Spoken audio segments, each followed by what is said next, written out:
don't cost you nothing. Hello YouTube, it's Auntie Mickey. Coming to you on a different kind of level. I want to talk about a documentary on Hulu, and it's called Devil in the Family, The Fall of Ruby Franke. Now, Ruby Franke was a big YouTuber several years ago, not too many years ago, but she became huge. She was one of the biggest YouTubers on the platform. She was considered to be more or less an influencer on child rearing, marriage, relationship, that kind of thing. So she did a lot of vlogging with her family. It was her and her husband and 6 children.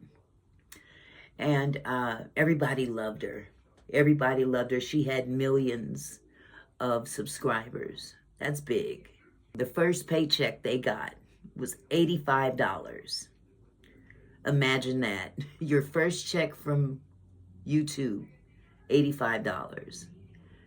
Nowadays, you have to wait for the $100 threshold to get a check. But I guess back at this particular time, that was the amount of their first check, $85. And that's what started it. It skyrocketed over time into over $100,000, sometimes $200,000 a month in money from YouTube. Just vlogging family. They would vlog everything they do, all of their activities that they would do, just everyday life. People enjoyed watching that. And over time, she would demonstrate how she disciplines her children. A lot of people didn't like that. Now, first of all, just to give you a little bit of background about Ruby and her husband, they were Mormon. They lived in Utah, and they had religious beliefs that are contrary to others, and that's neither here nor there in this particular issue. But this is a cautionary tale on allowing YouTube to dictate your behavior in your life.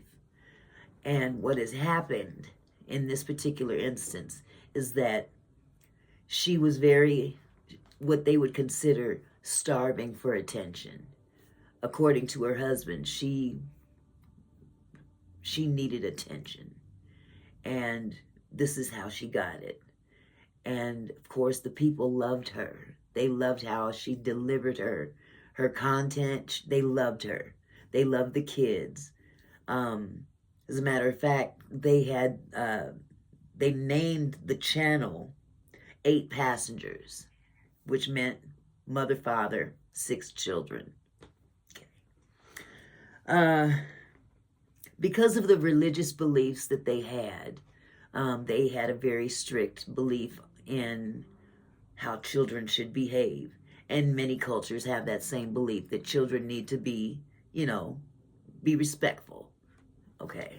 And I completely agree. I grew up in the same type of community that parents didn't put up with a lot of nonsense. And yes, we were physically disciplined. However, there is a limit. Let's be real about it. And some people exceeded that limit. This documentary was very disturbing to me, not only because of the child abuse that she inflicted on her children, but the manipulation, the mental manipulation that she encountered from an outside person who claimed to be a psychiatrist. This psychiatrist basically manipulated this woman into thinking that, your husband is not good for you. He needs to leave. She manipulated this woman into having her move her into their home. It's just the most bizarre thing, the most bizarre story you want to hear. I've got a couple of video clips that I want to share with you, and then I'll come back.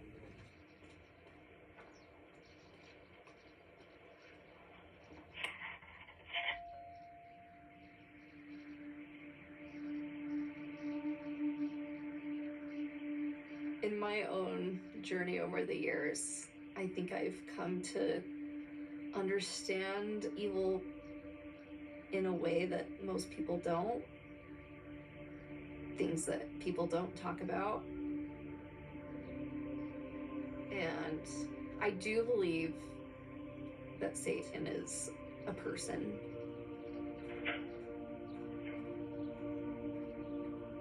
Yes. Hi, I was just wondering if you could do some favors.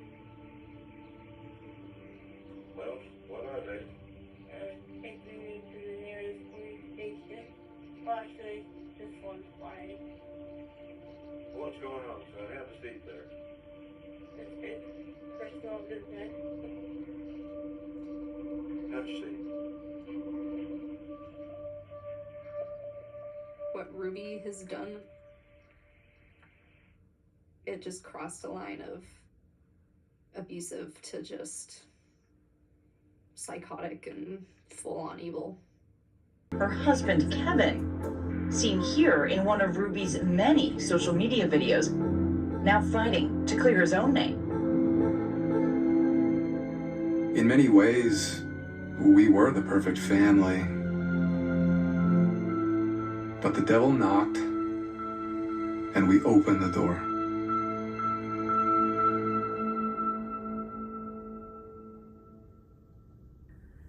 Now, friends and family, be honest. Imagine a 12-year-old boy at your doorstep, clearly emaciated, malnourished. Clearly he's been beaten. He's bound with duct tape on his wrists and ankles. Wouldn't that be heartbreaking to you? But this case is not just a case of child abuse. It goes much deeper than this. This is why I want you to go check this documentary out.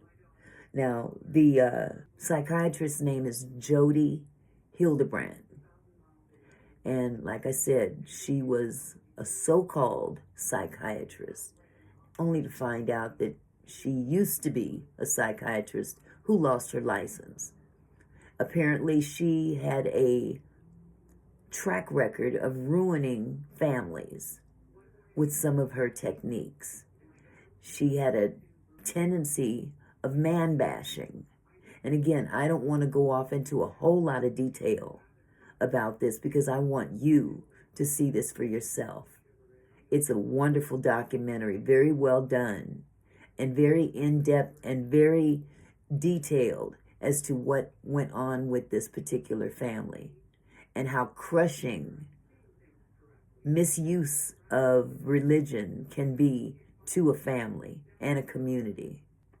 I encourage you to watch this documentary on Hulu because it's definitely a cautionary tale. And it also lets us know that child abuse is not a random thing. This is something going on nationwide, and it has no particular color attached to it. We just had a young lady recently be arrested for leaving her 3 children abandoned in an apartment for 5 years. They too were emaciated and filthy from head to toe, covered in feces. But to do children like that because you want to live your best life, no. In this particular case with this documentary, to a certain degree, the family wanted to live their best life. Or should I say the mother wanted to live her best life. She was a big YouTuber. She craved attention. But over time, the devil came out of her and exposed everything to the public. But here's the biggest problem that we're facing in this country. What we discussed about these kids that were abandoned, they fell through the cracks. These children that were abused by their famous mother, they also were abused and fell through the cracks. As the documentary would show, reports were made and nothing was done. But you be the judge. You take a look at this documentary and come to your own conclusion. But what this documentary does reveal is that this is not just a one race thing.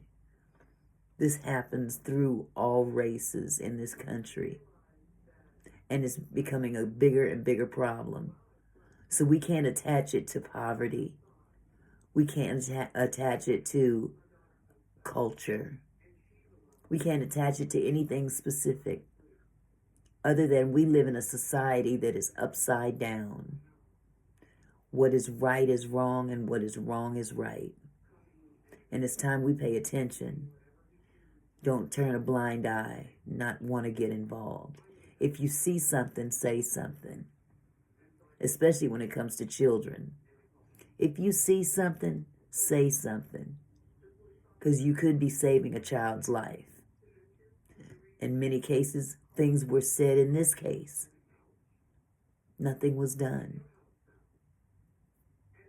Could have saved those kids. Well, the lives were saved because that boy escaped. But what if he hadn't? There were 2 more children found in the house. There were 4 children total left behind. 2 of the children were no longer residing in the house. 1 was basically cast out. The other one went to college. She was also denounced from the family. All for religious reasons. Is God really in that? No.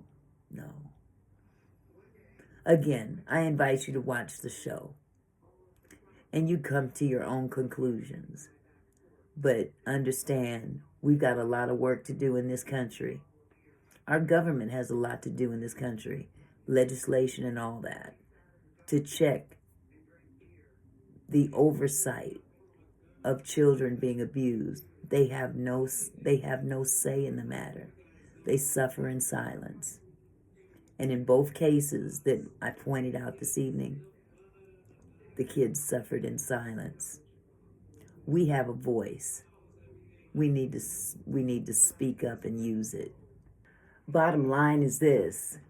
If we don't say something and if we don't do nothing, who will?